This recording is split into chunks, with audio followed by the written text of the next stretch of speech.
Hello, everyone. Welcome to Orange and Brew, the podcast where we made our two favorite pastimes, the Denver Broncos and beer. I am JT Matthews. You can find me at JTMatthews01 on Twitter. And I am here with John Cronenberg, super producer and editor at John K NFL. And we're live. We're live. Yeah. How you doing today? How's everyone doing? If you're in the YouTube chat, let us know how you're doing. If you're watching on Twitter, anywhere else, unfortunately you can't comment, but if you're on Facebook, hit us up as well. So how are you doing today, JT? I'm doing okay. It's a Thursday. I'm off on Fridays. The perks of working 410s, but I'm looking forward to the weekend already. So yeah, rough week though.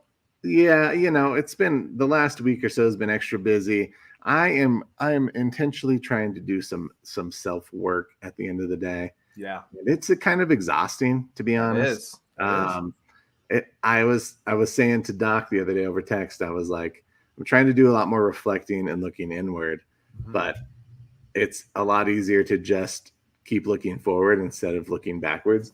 Yeah. So I'm working on it.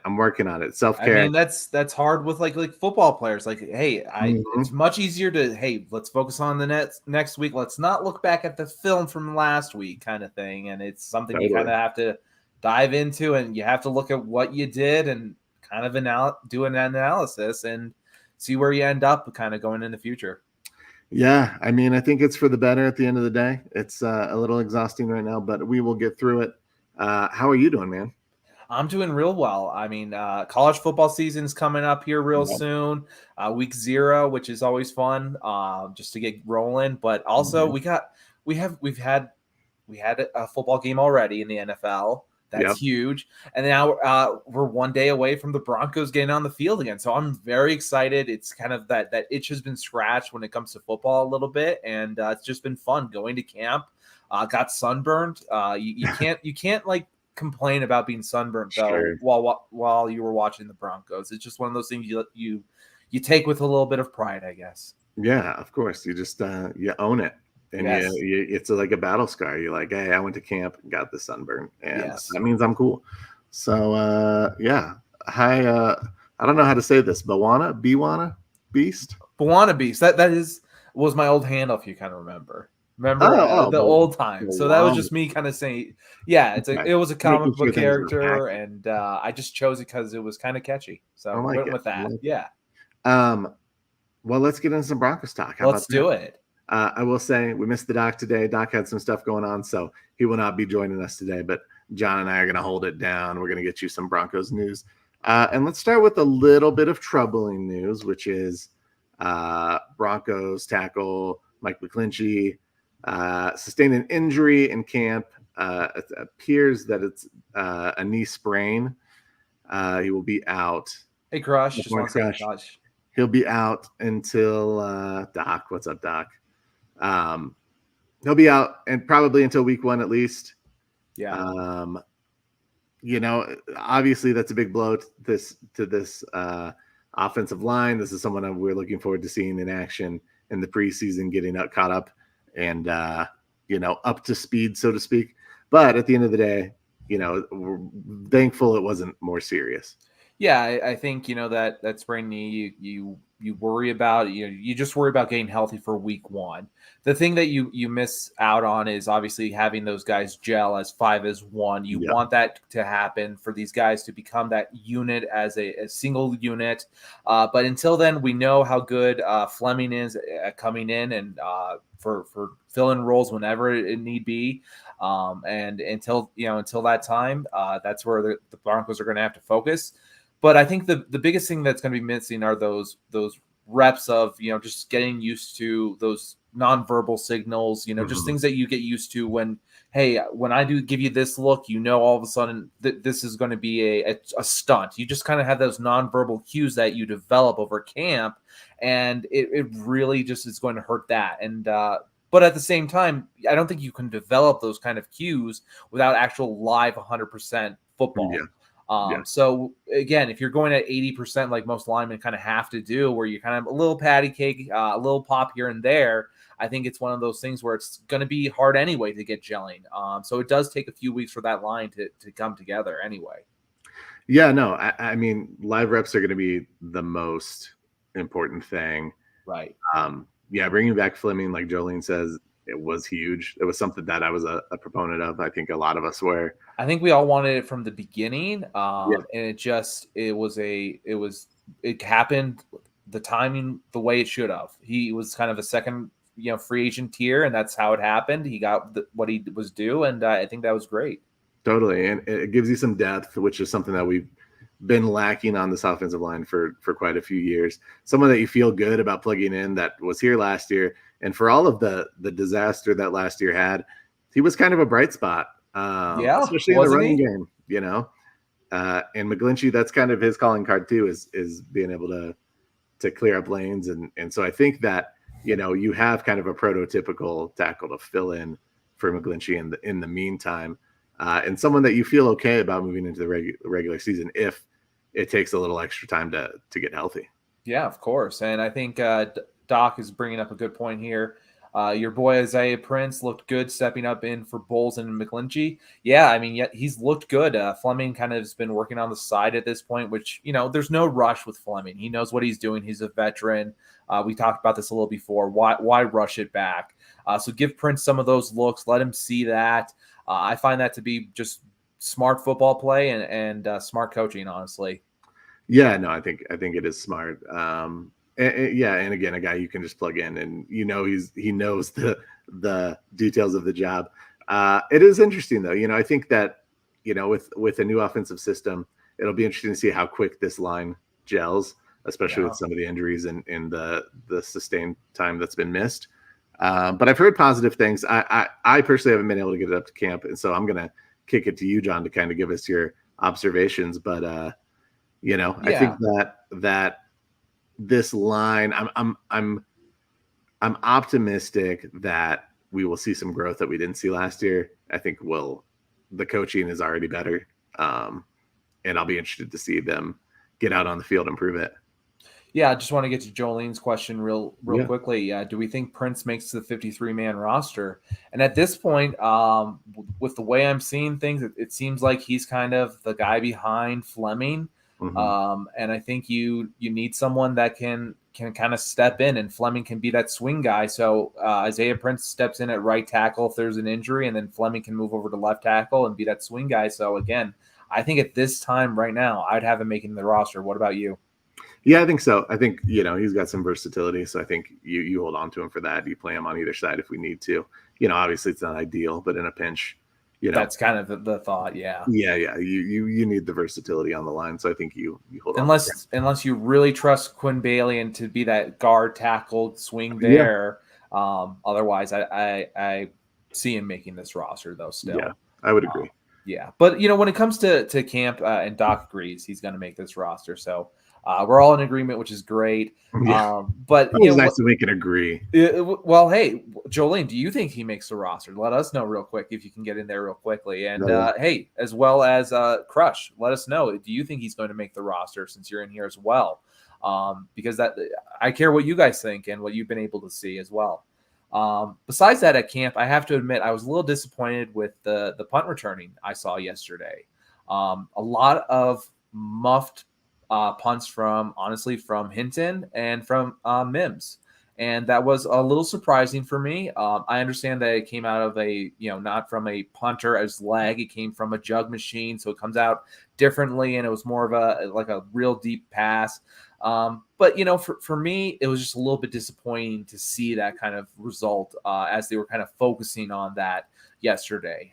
So just, it's a little concerning just because, when it happens live, it's going to be even more pressure. It's going to be the ball coming at you hard as well as the lights and everything around there. It's not going to be just a few fans, honestly. Yeah. No, that's a good point. I'll be interested to see how that role rounds out, because obviously it's something that we've been struggling to find as of recently. What other observations? I've heard. So again, I haven't been able to get out to camp. Just work and stuff's been kicking my butt. But yeah, no I heard early on the defense looked better than the offense. Like the defense had a step on the offense, but lately I've heard the offense is coming around and looking a little bit better. What's your kind of thought on that? Has it been a pretty even battle? Do you feel like one side's beating the other more frequently? Do people seem locked in? Yeah, for me, it's one of those things. The defense did come out hot, I believe, at the beginning, but in every situation, that's always the case. It's much more difficult to be someone, working on your depth and your pass pro and focusing on working on, the new terminology. There's so much going on for those offensive linemen, those new players. It just takes time for them to get going. And for me, it's much easier for those linemen and linebackers to just go out there and go firing off and go at all, their full speed, essentially, at least when it comes to running and that sort. So for me, that's kind of where I see it as, where it's not a thing to be concerned with. It's very natural. It's what happens in everything, in every single scenario. It's usually like what comes up with pitchers as well. Pitchers always come out first because it's just one of those things that they kind of have an advantage over the batters. They need to get used to the speed and that kind of stuff. Want to say real quick, what's up to Yordi? Good to see you. I hope you had a great trip. Also, Crutch weighing in on, again, with Prince. I think it's going to be between Prince and Bailey for that final spot. Either should be hopefully come back on practice squad if they don't make the 53. That's a good point. I mean, I think the practice squad the Broncos really utilized it well last year. I'm very excited to see how they utilize it this year too. Yeah, totally. I heard the receivers are looking okay. I heard Sutton had a good day yesterday. Sutton looked real good yesterday. Honestly, on contested passes, he was getting in there, taking a little bit of shots too from Mathis as it came for a pass once in a while. So it was great to see him hang on to some balls that were deeper, that had some contact, were contested. I was very happy to see what Sutton has been doing, especially again after seeing the Tim Patrick loss and how that kind of, to see them kind of bounce back and not be so concerned about it. It's nice to see from the wide receiver core in general. Yeah. I mean, obviously we're going to need an injection of high level play. And I'm the one that's kind of fluctuated back and forth on Sutton. And I obviously want the best for him. I want 2019. That's the one I want. Sutton.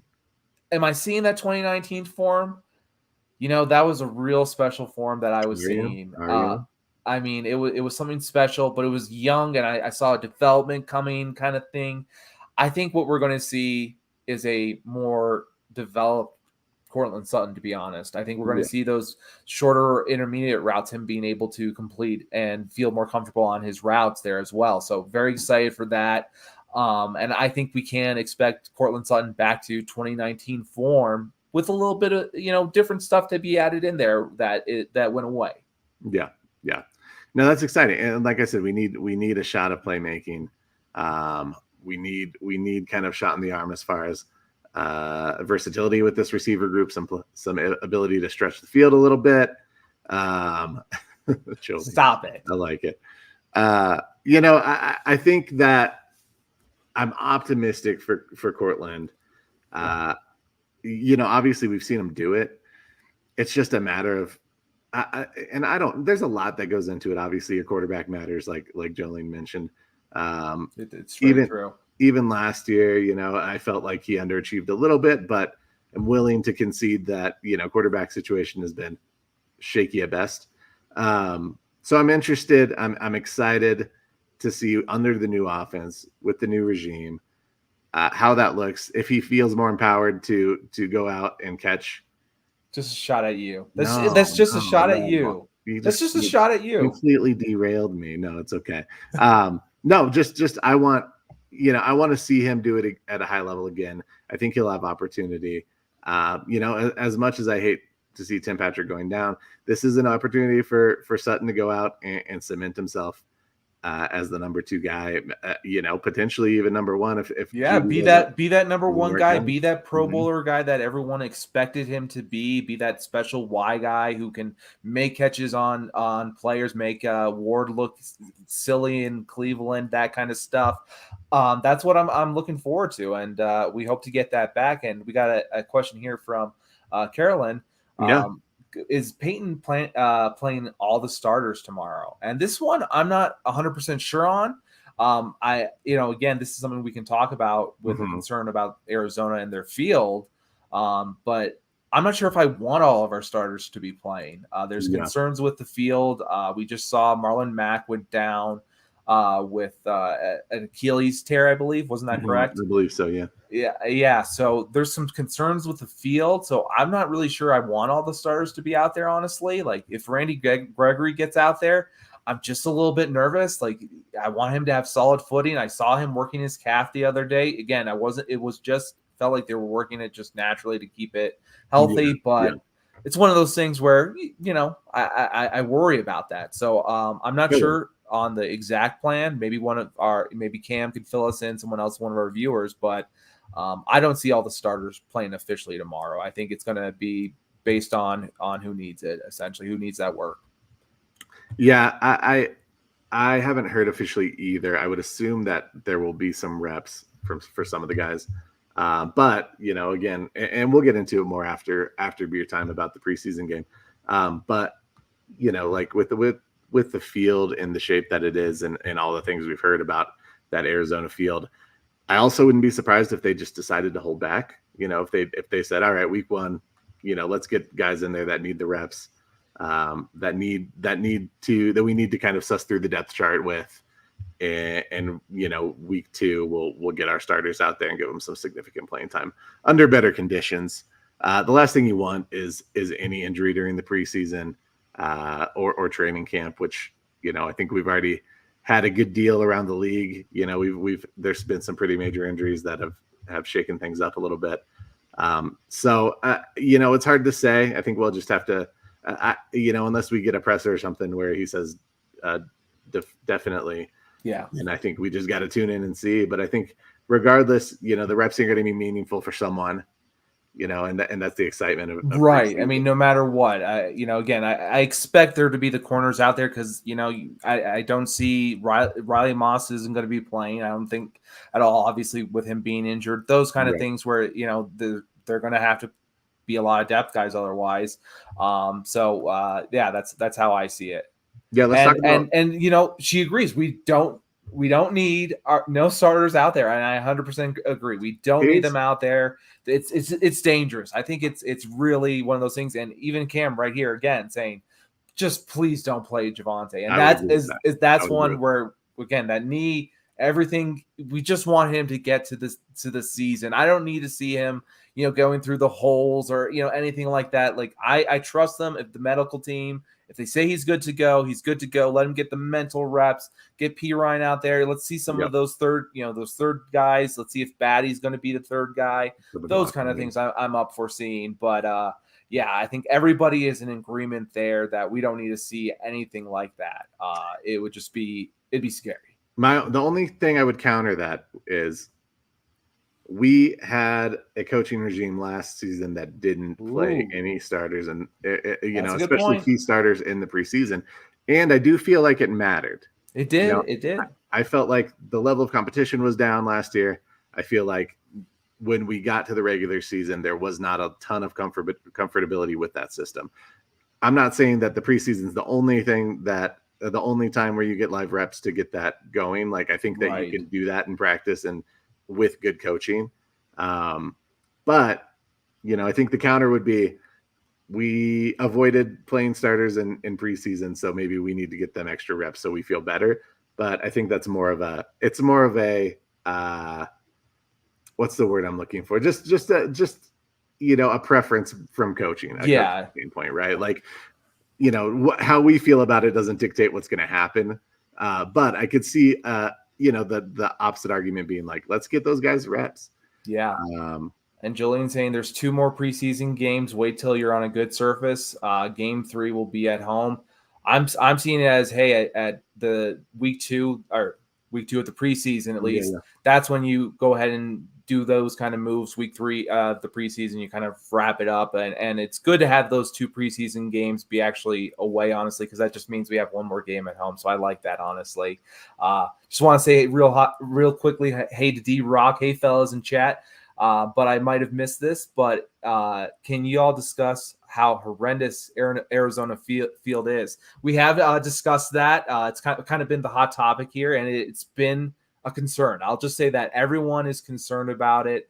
Everyone is concerned for the starters if they're playing. So yes, it is something. Why don't you explain a little bit about it, JT, about how like the field has moved in and out and how that can play a factor essentially. Yeah. So this is just my understanding of it, just listening to a few different things. So the field is they like John said, it moves in and out. It's not kind of the stationary turf.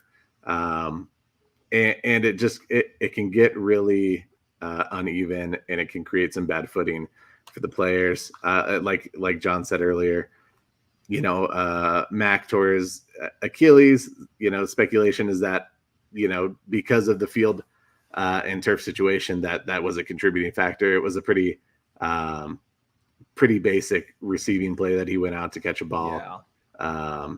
And it was unfortunate that happened, but and I think even going back to the Super Bowl, there's been complaints about how that field feels to the players, the level of safety, the concern around that. And I think that if I were a player, I would question it. I would be asking questions. Obviously they go out and that's not really what they get paid for. They get paid to put their product on the field. But if I were a veteran, I would go to the coaching staff. I would go to whoever. If I didn't feel good about playing on it, I would say that. I would make sure that that's known. Yeah. Not that guys are getting hurt. It's still your job. You're told you have to go out there. Job, but right? Yeah, I mean, it's one of those difficult things. But I think it's something in the preseason where there can be a discussion, especially with some guys that hold value to the team. And you want to have that culture be built where these coaches and everyone feels together. So if that was brought up, I think the coaches would hear it out definitely. And I'm hoping the conversation around it now will make them make some adjustments before the regular season gets started. I don't think it'll matter for the Broncos preseason game. I don't think that it doesn't sound like they're going to boycott it, as some people have suggested, which is fine, but I do think that they need to make some changes. So what that is, I'm not an expert. I can't say, but hopefully they'll at least consider that. And going through the chat here real quickly, it seems like a lot of people are talking about it. So let's address it. Wait, let's do beer time first. Okay. We'll do it afterwards. We're going to get everything, but I want to make sure we get our beer time in. Let's do it. We're going to get to, we'll just say we're going to talk about Shelby Harris on the other side. We're going to talk a little bit more about preseason, and we're going to talk about the unofficial depth chart. So if you're interested in any of those, stay tuned. We're just going to have a little beer time right now.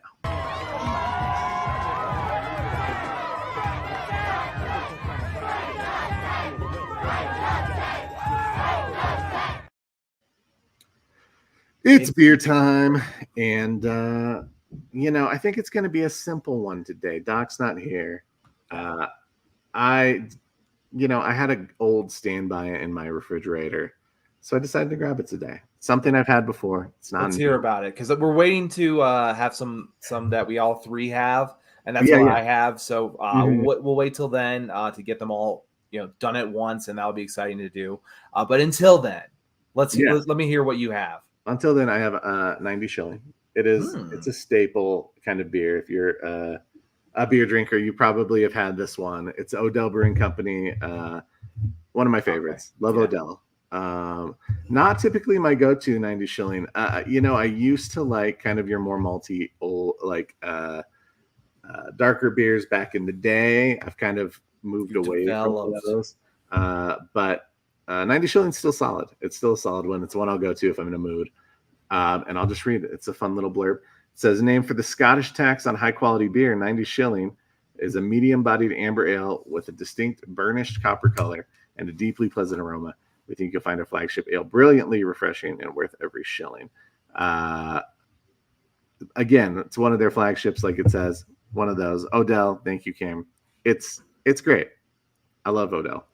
I would, it's probably my favorite brewery in town, to be honest. Between that and Great Divide. So I'm not going to make a big to-do about it. I'm not going to give it a crazy rating or anything, but support your Colorado beers because yeah, I mean, it feels like Colorado is kind of like that hub though now at this point for some of these other places. Let us know. Like people are catching up though. People are catching up. We got to maintain our beer rep. You know, I know. Well, what other states are you hearing? You know, you drinking beer from then? Yeah. Pacific Northwest is always big. You know, your Portland, your Seattle. Those are always big competitors. Yeah. I've heard Asheville is a great beer city. I don't know that I've had any specific Asheville breweries, but I know that, like, you know, I've heard about some people traveling there recently. I know the culture is big around beer. So those would be the ones I think are sneaking up. But I think, you know, it's a pretty big culture just about everywhere now. So if you want to stay on the top, you got to work hard. You got to have these you got to support these staple companies that are great, make great beer. So I would suggest you go out and do that. I'm going to pop this baby open. Yeah. But in the meantime, why don't we get back to some Broncos talk? Yeah, let's get to Crush real quickly here. Oh, yeah. You all see the new Breckenridge Distillery back-to-back bourbon bottles. I have not seen these. Either. Wow, Ed McCaffrey versus Alfred Williams edition. That sounds awesome to me. Because, okay, so yesterday, just, you know, since it's still a little bit of beer time, we can do stories. Sure. Ed McCaffrey was at practice yesterday. Nice. And boy, I really did want to get his autograph. But when I showed up, you know, I get there at, you know, it's about this time of camp to get going. And I see that line, and boy, was it long. It felt like everyone decided to just stand there for Ed McCaffrey instead of watching practice at first. So by the time it got going to where I felt like I could go get there, he was gone. So I missed Ed McCaffrey. Boy, did that sting. He was my favorite receiver as a kid. Really? Yeah, he was. And I just have distinct memories of my mother at Dove Valley screaming, Eddie. Yeah. Her voice distinctly goes into my head. And I remember just Ed McCaffrey just looking one time, looking up and going like that. And it was just really, it's just one of those cool moments. That's what made camp special for me. And it's sometimes, you know, hard to see now with 1,000 kind of fans kind of there. But I remember when it was just, you know, 50 of us or so there, 100 or so, it felt smaller at least. So that was always fun. And I assume those are cool bottles, I assume. Yeah. McCaffrey, I'll give you a very quick McCaffrey story. It's not cool. It's not a good one. We didn't go to a lot of games growing up.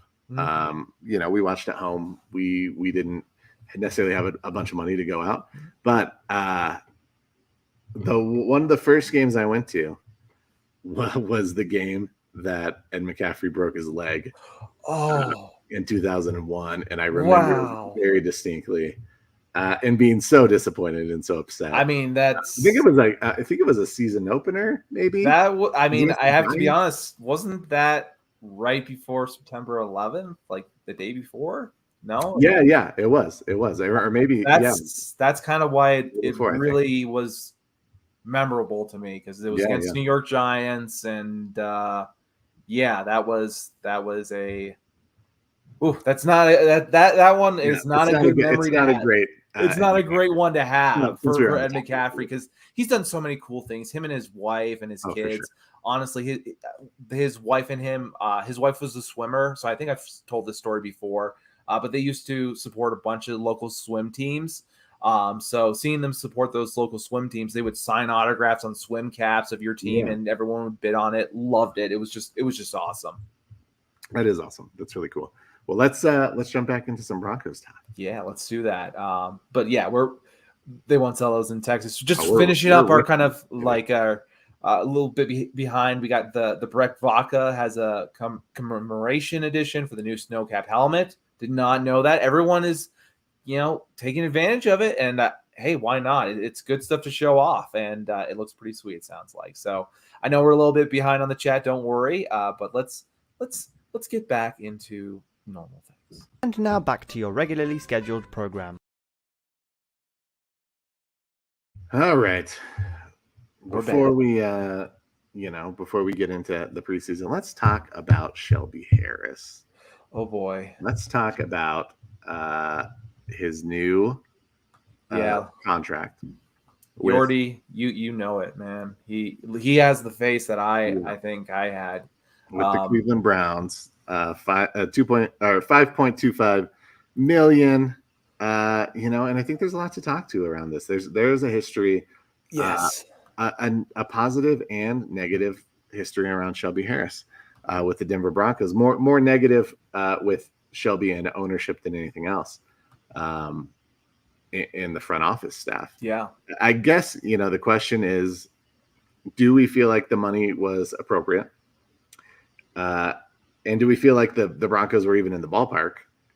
And then or was this kind of more of a personal choice? Like, maybe they were about the same and he felt like he had more opportunity with Cleveland. What's your overall take on that? Yeah, I think what you're saying and what Cam is getting at here is I think that he was offered more probably in Cleveland. I think that's a big factor for Shelby. Again, he's kind of on his last kind of contract. He's going kind of year to year from here on out, it looks like. And, of course, money's going to matter. He cares about his family. And, honestly, there's a lot to be desired also in Cleveland. They have a good team. I hate to say that. I hate everything Ohio from your Ohio State team, where Cameron was getting you a little bit earlier with Go Blue, and then down to the Cleveland Browns, honestly. And it really is. It was a hard thing for me to swallow, and I just think it's a better situation for how he plays football, being that 3 tech. I think it's going to be a better situation for him. And let's see what Crush has to say here. What is your opinion on as to ask why Shelby wasn't signed here? Again, I think it came down to money, like we were saying. Did the Broncos try to get him to take a hometown discount, knowing his family lives here in Denver? I'm sure that's a George Payton move. That sounds like him, doesn't it to you? It's hard to say. I think it sounds like him to me. I mean, I would guess that they maybe lowballed him a little bit. I don't know that they asked him to take a discount per se, but I'm guessing they just didn't elevate maybe to that next tier. I don't know. I tend to think that maybe it was a little more personal, and I know the money. So you take that third thing where it's Shelby came in with that sour grapes kind of attitude, where it's I think that's a possibility. I'm not saying for sure. But I think he was hurt by that trade. He had to be hurt by that trade when he wanted to be in Denver. He loved his family being here. Denver loved him. The batted balls, everything felt like he just loved being a part of the Broncos, loved being, part of this community, really. And I think for him, it really hurt that he was traded. And he felt kind of like, well, you guys kept Draymond essentially in exchange for me, and he didn't even want to be there. Obviously, we kind of know that looking backwards, but it is one of those things where, that hurts. You were traded away, and another guy didn't want to be there, and he didn't stay there. So, I agree, and maybe, again, Cameron's getting to the point, and maybe they like their D-line depth. Maybe they do. I think they could work on their depth, but maybe, again, it's one of those things where they don't see him being as valuable of an asset as others see him. I see him being very valuable, but again, maybe it's not something Vance Joseph values anymore. Yeah, I just think that, like you said, there's enough of a history here. He's seen the positive years for the Broncos. He's seen what it's turned into. I think you'd really have to sell him on that the Broncos are on an upswing. I think he wants to go somewhere. He wants to win, and I think Cleveland is in a very good spot. The AFC North, I think it's, I don't see the Steelers being it with Pickett quite yet, unless Pickett really, turns it around, that kind of thing. I think it's kind of open. The Ravens, will have to see how they look with some of their new additions and, how they're connecting. So, I think the Browns could sneak in as one of those wild card teams and really make some damage. Unfortunately, it's hard for me to say, and I think the biggest thing though, like D-Rock is saying, kind of here, like that. No, Shelby, and kind of like having those, like for the fans though. I think in Denver, everyone wanted him back here. I think if he could choose to come back for just the fans and not the people higher up, I think it would be an easy choice. I would hope so. I have seen him engage with fans before on Twitter and social media or X, whatever it's called now. Yeah. And I think it can be he could be a little hostile. He could kind of feed into the trolls a little bit. I'm hoping that he understands that generally that's not the. But he does it. I think he does it as fun. He knows what he's doing. I think he does it in fun, honestly. But like, not all guys can do that. I mean, Kevin Durant famously had a burner account to go. You're right. Actually, that's a good point. On Twitter posts. I honestly, the guys that do it like the way I saw him do it, I saw him doing it in jest and having a good time. But I could be wrong. Yeah, I mean, we may never know officially, or we might hear about it at some point. But I think I'm glad that at least an attempt was made. Obviously, it's something I think one of the biggest concerns about with depth on this roster right now is that position, that defensive interior defensive line. Yeah, it is for me. Don't get me wrong. I like the guys that we have. It's just do you like the guys that we have? Like, I like them as pieces, but to me, they're a lot of depth pieces, and they're not quite starters. I like Jonathan Harris. I like what he's been able to do, but I wish there were some other guys going on out there, and just some other names. And that's just me personally. I like to have a lot of interior defensive linemen as well, keep them fresh, that kind of thing. So we'll have to see. But going back to Cameron here, I'd round it up to three things. One, they didn't offer more money. Makes sense. Two, they like their defensive line here. Okay, that's very possible. Could be a possibility. And three, they have someone else in mind. And hey, that is a big possibility. Actually, I like that. And Crush here again saying hindsight being 2020, perhaps Draymond should have been in that trade last year. We hold on to Shelby and perhaps some picks. And I think that's the key. It would have been that way where if that worked out, we would have held on to some picks, had some more assets. It would have been very nice. But looking back, it's really hard because I think that's would have been my choice. And those picks, love picks. But okay, real quick, want to get to Yordi because he's been waiting patiently. I can't wait to see Drew Sanders in preseason. Man, if Doc was here right now, boy, would he be talking Drew Sanders hype because he loves Drew Sanders, and I have to admit, he pops off. When it comes to looking at him at camp.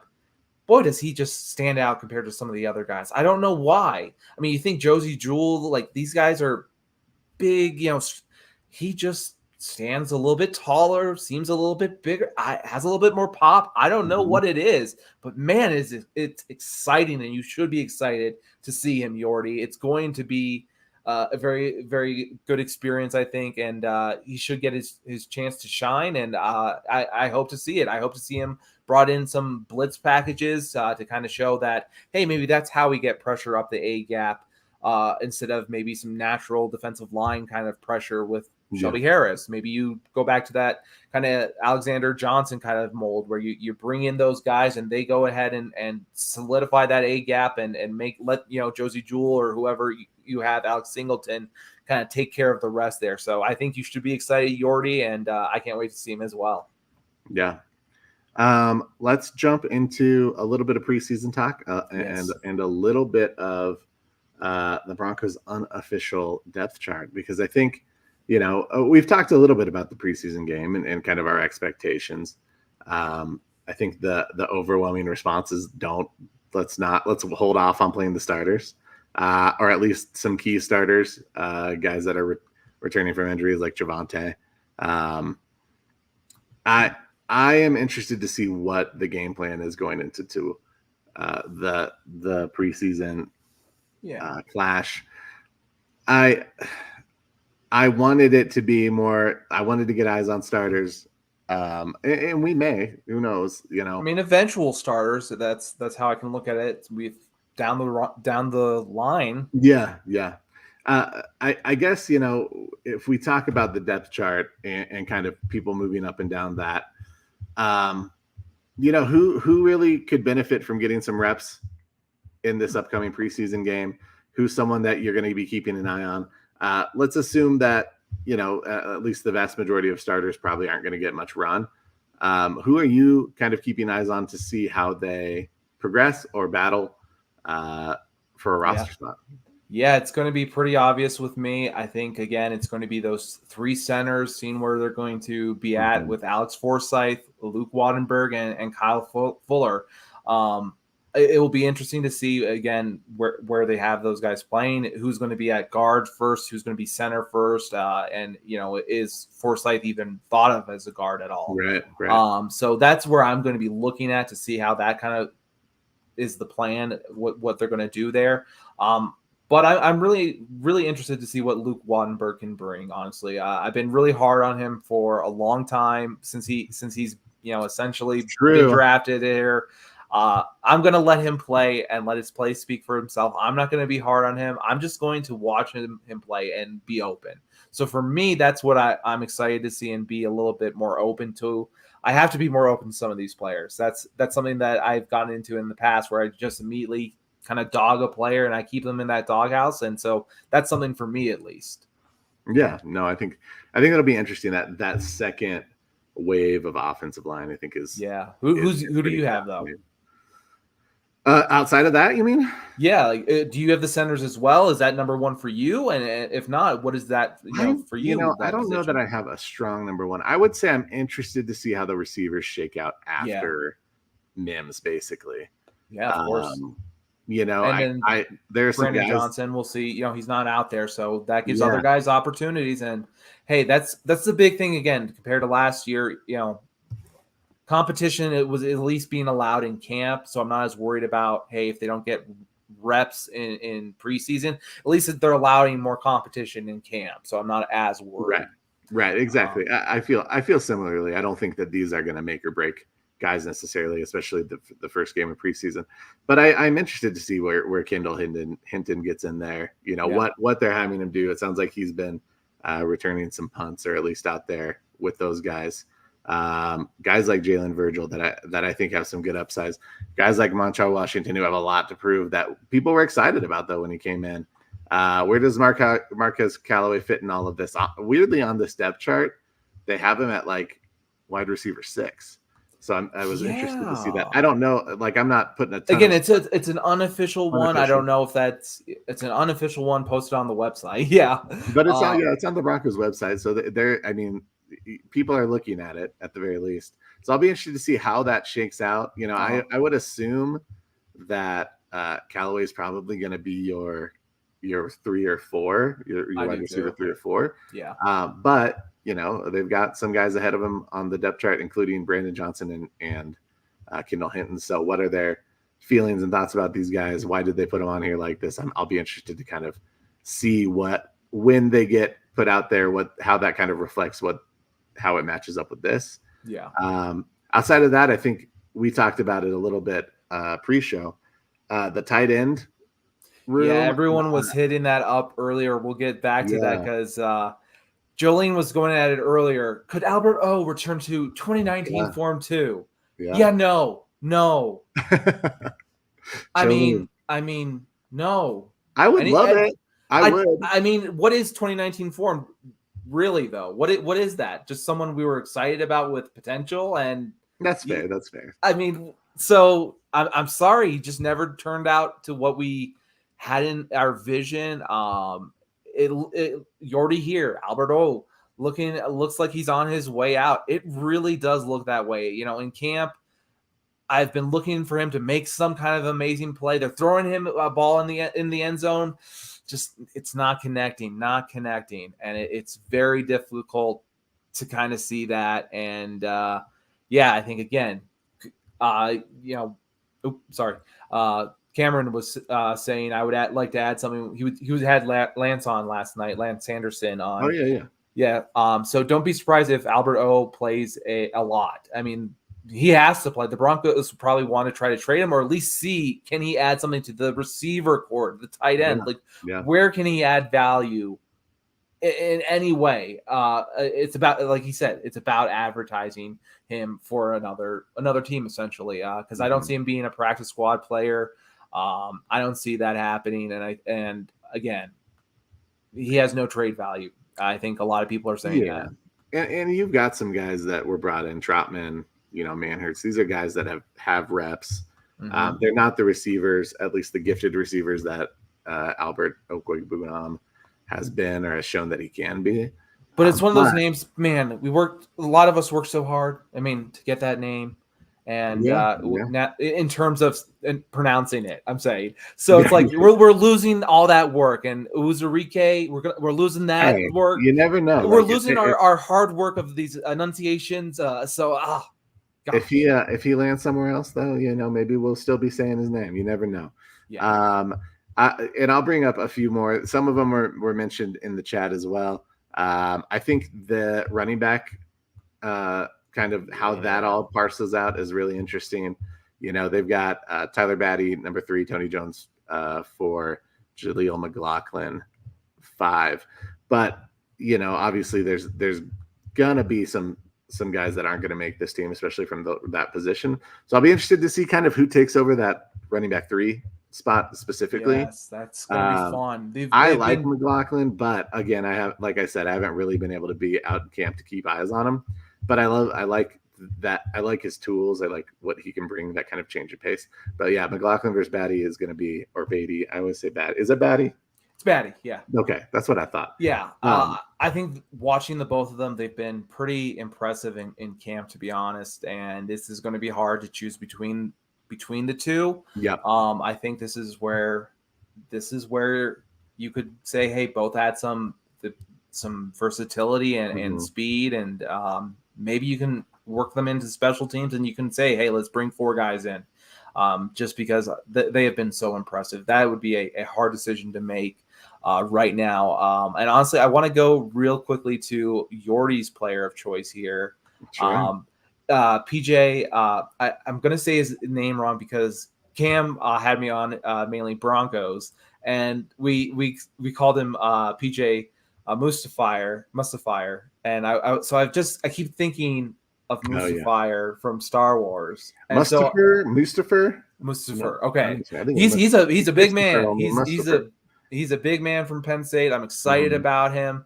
Can't say his name anymore. Don't know what it is because I'm thinking Star Wars. Right? Yes, out of Penn State, and but he's someone that I think can really fill in a good player to have on your roster. I wouldn't want to risk him honestly on to go through the practice squad. He'd be someone I'm really interesting to see what happens there. And and look, you got a lot of opportunity at that position. There's not a lot of it's not filled out from last year. There's still a lot of question marks as to what that's going to look like, what that position rotation is going to look like. Guys like Henningsen, I've heard, hasn't been a standout in camp. I was hoping he would be, to be honest. Yeah. Guys like Lancaster and Mustafir, like I think they all have an opportunity. We're not going to get it anymore. Mustafar. It's all wrong now in my head. Yeah, I know. Me too. It's okay. Cam, it happens. It's okay. Anyone else on that defensive end that you're looking at? I know that I want to see JL Skinner at some point. Yeah, I mean, he's my guy. Like he was my guy before he got hurt in the draft process, and then I was ecstatic when he fell. And we were still able to get him. Obviously, not ecstatic about the injury and kind of what that looks like, but I think he'll be fun to kind of keep an eye on. Anyone else kind of on that? Yordi and I have been talking a little bit, just directly, and to be honest, I've been very worried about Nick Benito, but we're hearing good things, honestly, out of camp. And he does look like he's, got a little bit more meat to him. That's nice to see. And it sounds like everything's progressing how they want it to. So that's good to hear. Of course, that's all being said by a lot of Denver media, and I'd really like to see it happen in game. So he's someone I really am actually looking forward to watch in game and see, hey, is he going to be able to hold the edge? Mm-hmm. Mm-hmm. Yeah, I think Benito, we've talked about him quite a few times on this pod, but we got to see more. Like I feel bad a little bit for him because of his style of play, and that he got some Von Miller comps on a very basic level. Like not that he was going to be Von Miller, but that there was some similarities in their playing style. I feel bad. I feel like that raised the bar a little bit as far as Broncos fans' expectations are.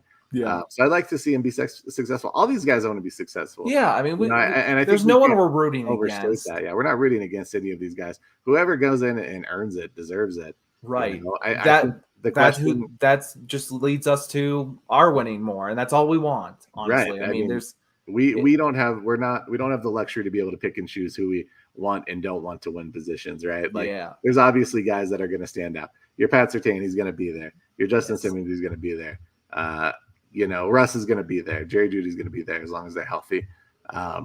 Everyone kind of falls after that. We've got to keep an open mind. We might have preferences as to who we like, but we need the best players for that system, and we've got to be able to trust the coaching staff a little bit on that, which is what we're getting at. What Crush is getting at here. Right. I want to see how well coached, or rather, how well the players have bought into this coaching staff, and see no delay of games, the clock countdown, kind of have it be in the background, and not having that last year, which I think Crush knows was something that annoyed me, and I think it annoyed some players. Sure. And again, no 10 guys on the field, etc. Those kind of things that were simple problems that were backing up the Broncos that didn't need to happen.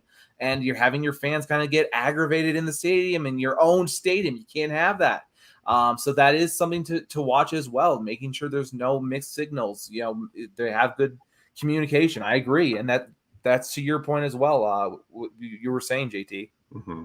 Yeah, no, I think we'll see less of those errors, hopefully, with this regime. I think the chances of those being fixed, even if they do occur, like Crush said, by hopefully, by week 5, I would say is probably the latest you want to see it. But, I think that repetition of mistake is going to be better. Anyone else on this depth chart? I think we got through a lot of them. I think Aaron Patrick, I'm excited to watch him a little bit. Yeah, so we had someone bring him up earlier, questioning if he was going to play earlier. Of course he's going to be playing, I think. I mean, they want to get him out there and see what he's doing, how he's doing health-wise, and if he can be that guy, you can rely on special teams-wise. And again, we know last year he got hurt. That really hurt our special teams, and we brought in guys specifically for that. And it was like D-Rock was asking, is Aaron Patrick playing Friday? I'd like to see him play, but again, we were talking about those knees, and if he's not comfortable, don't go there yet. Yeah, don't. I want to save him for the season. We need those special teams aces. I like to have those kind of guys, and definitely Aaron Patrick also added some edge rush value. So that when you can have a little bit of both, bring it on.